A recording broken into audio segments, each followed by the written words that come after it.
just come to what is actually, it's not the end. I mean, it's the end of the day's hearing. There's now a privacy application session taking place in the main meeting room. There's loads of, I mean, there's so many different layers of closed, private, secret sessions with the Undercover Policing Inquiry. This is one that we were not able to attend. I certainly would have been able to tweet it anyway. There's not much point in me being there if I'm not going to cover it. So I'm joined with Dónal O'Driscoll from the Undercover Research Group. We've just heard his second time of being questioned is Dave Morris. He's going to be back on Thursday morning to finish off his session. So it's just the beginning of it, really. He was being questioned. I mean, largely, I mean, it was quite. I mean, mostly it was Dave Morris being asked if he was involved in animal rights, to which he said that no, he was never involved in the animal rights movement. But then the questions didn't stop, and they kept sort of bringing up bits of intelligence reports which said, well, you printed this animal rights document. He went, well, I had a duplicator in my flat. I encouraged other people to use the duplicator. I taught other people to use the duplicator. I may have printed things myself. I didn't mean I agreed with them. What do you think of Dave's evidence, Dónal? It's fairly standard stuff from what we expect in the inquiry now. It's not that much different from Martin Lowe's yesterday. Yeah. Just going through almost like going through the motion. We've got this evidence. We're going to ask you questions about it. The problem with this is that so much of the evidence is based on Lambert's. The only way of putting it is just making it up as he went along. Yeah. So I was just saying, like, they keep asking Dave about his involvement in animal rights. It's clearly that Lambert has said whole bunch of stuff that wasn't true.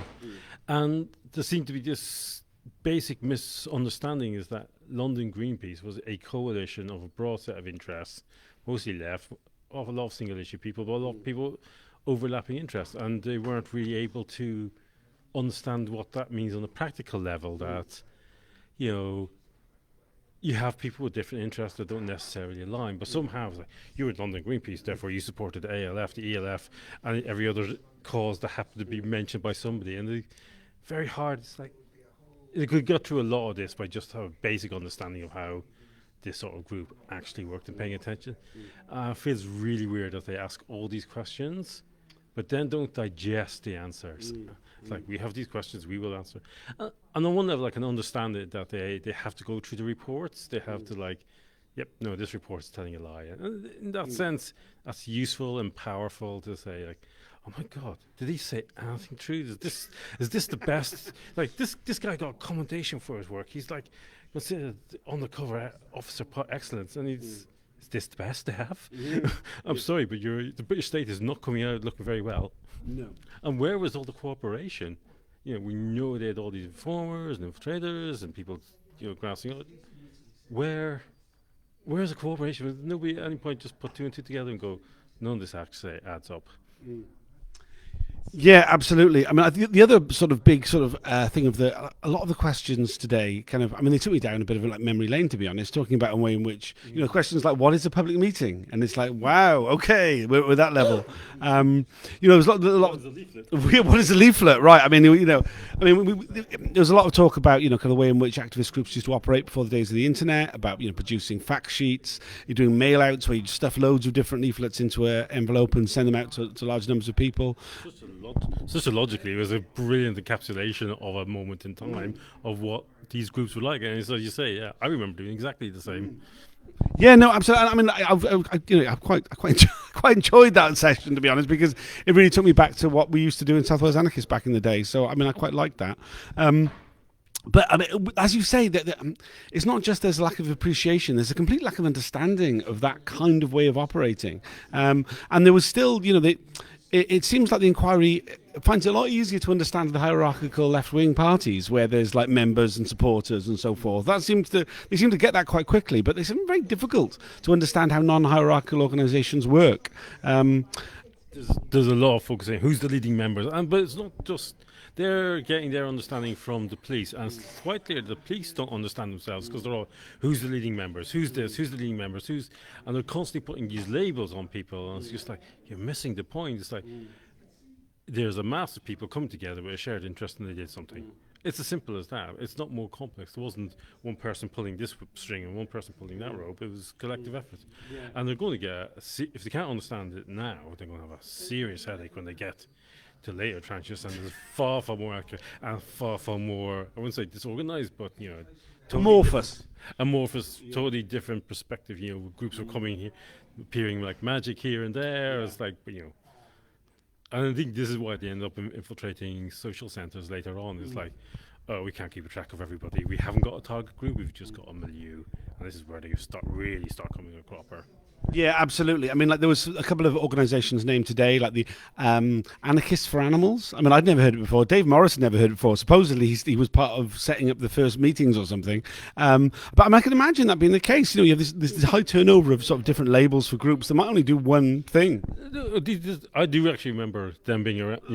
This is something, but it's like he don't have it's almost like he has an intelligence on who set up the group, so he just makes something up, and it's like. Yeah, well, anybody who'd been around for a while would know that this wasn't going to wash, but somehow he's managing to sell this to his bosses. Oh yeah, it's like Dave's doing this Anarchists for Animals, but it's like, well, if you'd done your job properly, in their terms, they would have been able to work that one out, or ought to have been able to work it out. The fact that he wasn't even making an effort says more about that. Lambert was actually seemingly quite lazy and just in for glory. Yeah, no, absolutely. I mean, this whole idea of him sort of trying to weave together things to be much bigger than they were, or that certain individuals involved in things much more than they were. And there was a whole bunch of characterizations of Dave Morris. I mean, both like as if he was some sort of evil criminal mastermind, and also a really naive, like childish character, both at the same time, or totally disillusioned as well at the same time. It's like excited and disillusioned. It's like, oh my God, Dave must have gone mad trying to hold all these things in his head. I mean, also at one point that he was too old. I mean, Dave was like, I was 36.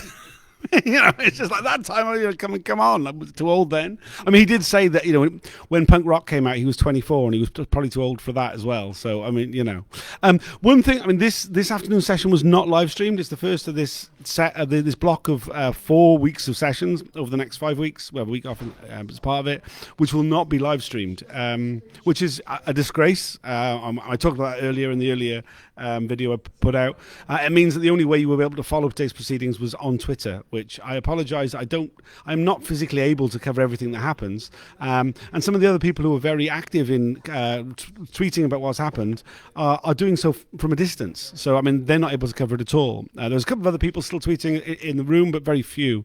There was one journalist from the Times there, possibly an article's going to appear in the Times in due course.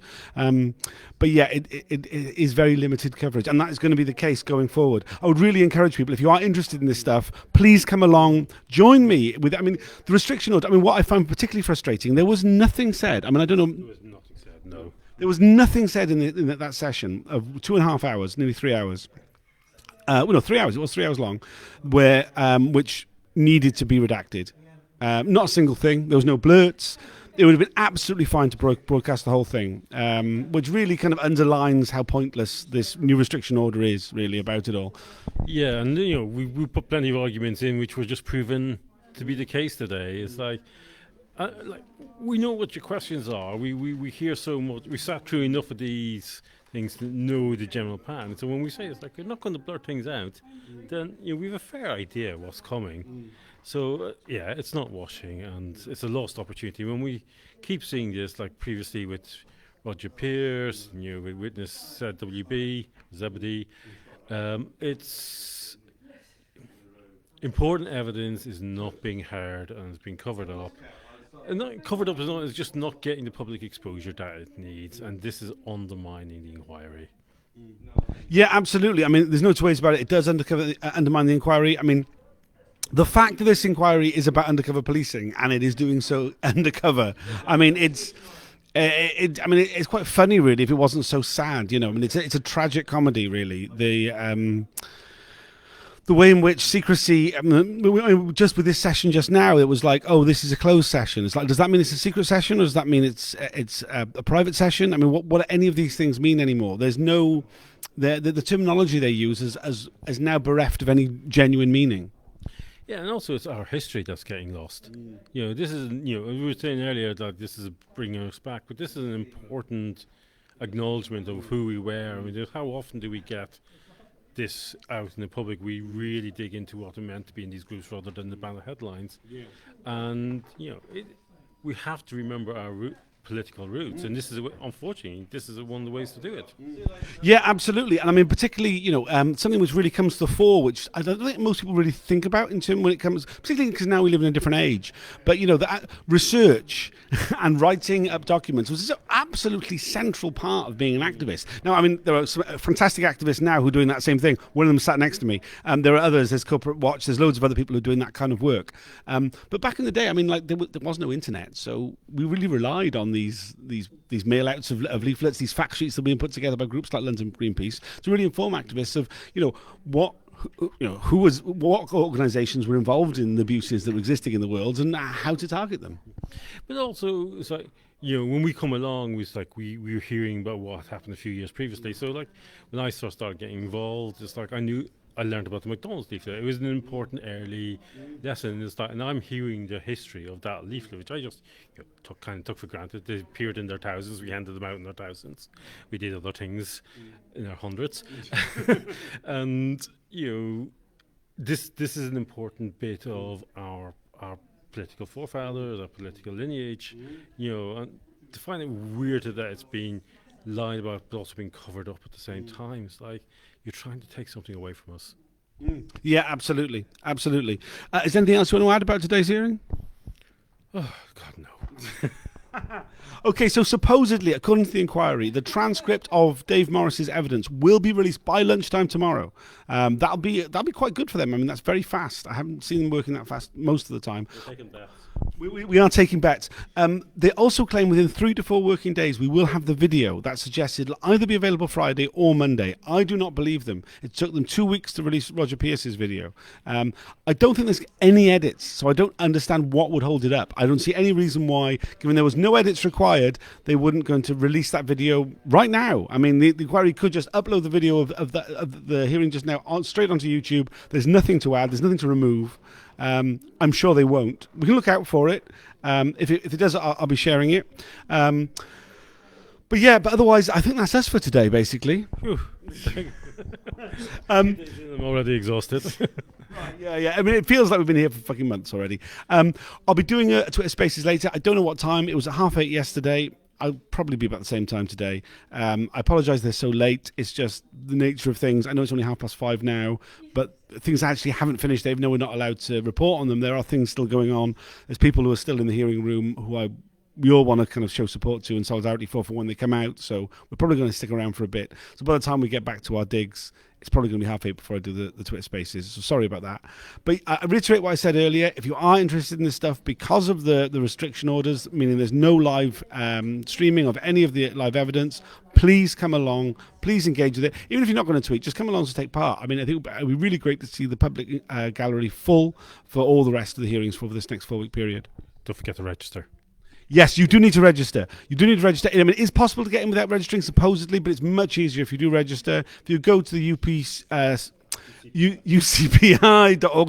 website, you'll find the registration process on there. It's very simple. You just click the days you want to appear. I mean, I would say click more than all of them if you're unsure which days you're going to come. It's never been even close to full. I mean, the closest it got, it wasn't even close. I think if people are having issues getting in to tweet privately, or just say nothing, we'll try and sort something out. Yeah, absolutely. Yeah, get in touch with me or Dónal or any of us if you're having problems getting in. Thanks for joining us. I'll see you at the Twitter Spaces later on. I'll hear you there. If you were following today's hearings, please join us on that. Tell us your thoughts. Maybe if you were following remotely, it would only be this morning's stuff, but I think there's a lot to talk about with there. Otherwise, we're back tomorrow with Chris Bailey tomorrow, I believe. Yeah, that sounds about right. That again will not be live streamed. Also, it won't be possible. Quite interesting.